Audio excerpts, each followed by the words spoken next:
由中文甲中成两理联合举办的112年春季落瓦健行的活动，2月3号下午，伫个中文甲中成的联合活动中心来集合，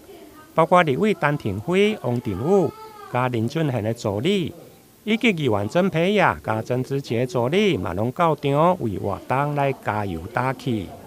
今天是我们崇文里跟崇成里一起来联合举办112年度春季的健行，那也在我们2个里内总共报名了800人有余那我们在今天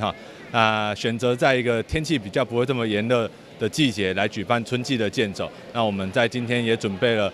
纪念品是毛巾还有餐点的部分是我们专程请了台南非常知名的澎湖里半桌喜宴中破山来准备这个手工制的卤面，要来送给我们每一位参加的朋友。今天就劳累了，然后我们崇文跟崇成两个里做会办咱的践行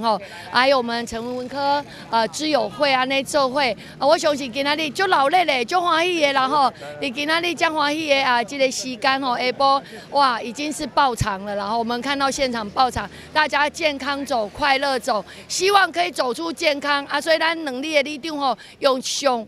健康的这个活动，要抱咱的里来安尼行一个互咱看到咱社区的发展甲努力的方向。4点一到，队伍对市立病院的门口出发，对新山路西8吉里公园大约3-4公里。立委陈廷辉嘛专程行完，最后转来到联合活动中心，现场还佫安排民友中医来义诊，以及民安传统的整复推拿，互民众伫个健行完嘛用个享受轻松的推拿。台南新闻林根采访报道。